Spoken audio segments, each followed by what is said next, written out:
Hello everyone, কেমন আছো সবাই? আশা করি সবাই খুব ভালো আছো আর আমরাও খুব ভালো আছি। চলে এসেছি আমি আবার একটা নতুন ভিডিও নিয়ে। আর এই ভিডিওটা হচ্ছে মনসা পুজোর দিনের ভিডিও। আর সেই দিন আমাদের বাড়িতে ছিল লোটন ষষ্ঠী। মানে এই ষষ্ঠীটা হচ্ছে মানসিক করলেই করতে হয়, না হলে করতে হবে তার কোনো মানে নেই। তো আমার মা এই ষষ্ঠীটা প্রত্যেক বছরই করে, কারণ আমার মায়ের এটা মানসিক করা ছিল। আর সেই জন্য এখন মা সকাল সকাল সমস্ত কিছু রেডি করে নিয়েছে পুজো করার জন্য। আর এই যে এখন পুজো শুরুও করে দিয়েছে।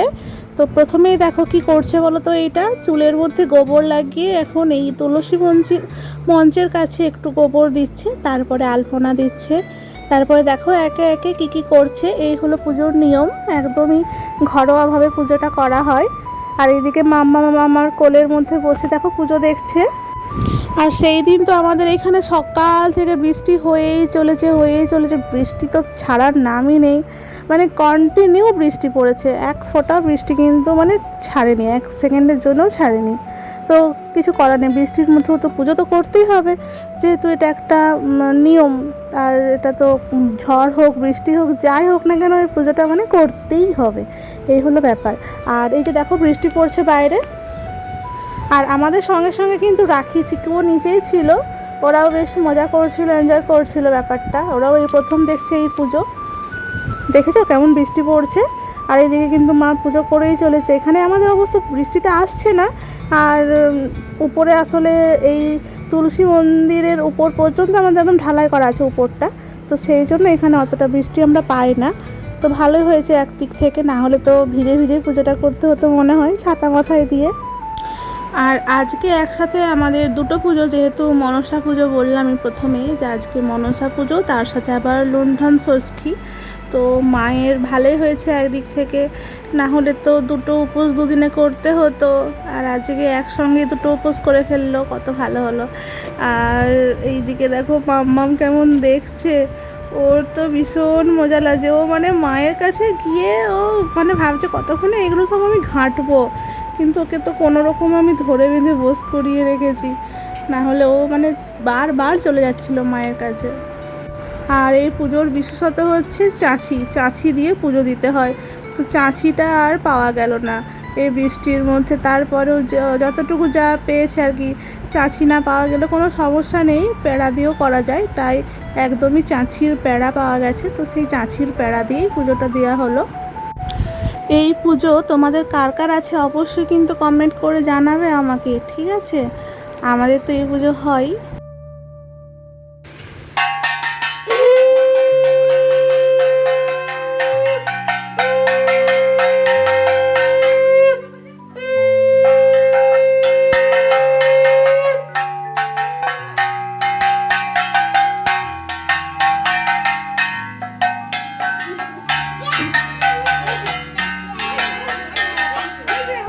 দেখলে মাম্মামের নাচটা, ওর একটু কিছু বাজনার আওয়াজ হলো, শুধু বাজনা না, যে কোনো গান বলো, যে কোনো মিউজিক বলো, যে কোনো আওয়াজ হলেই হলো, একটু যদি তাল থাকে সেই আওয়াজের মধ্যে, ব্যাস ও নাচতে স্টার্ট হয়ে গেল পুজো। এরপরে মা এখন ওকে প্রণাম করাচ্ছে, আর ও কেমন হাসছে দেখো।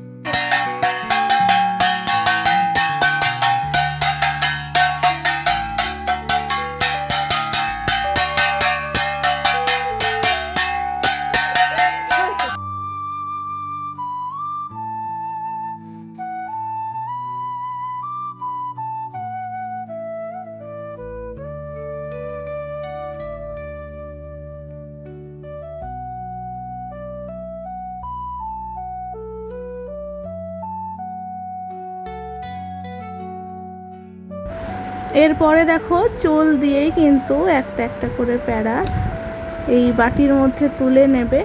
আর এখানে কিন্তু এরকম শাল পাতার বাটিতেই কিন্তু দিতে হয়, এটাই নিয়ম।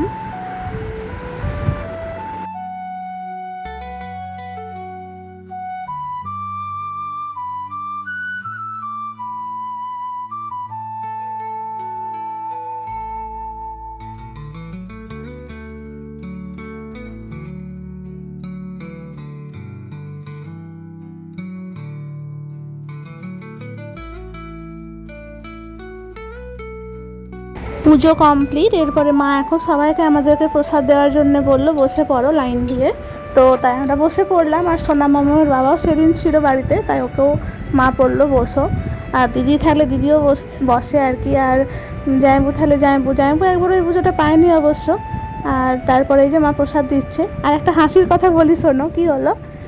মা তো প্রসাদগুলো খাওয়ার জন্য দিয়েছে, কিন্তু সোনা মামার বাবা তো এই প্রথমেই পুজো দেখলো, ও জানে না, ও বুঝতে পারেনি। ও কী করেছে, ও ভেবেছে এটা হয়তো কোনো পুজোই চলছে এখনও পর্যন্ত, তাই ও কী করেছে আমাকে ওর প্রসাদটা আমাকে দিয়ে দিয়েছে।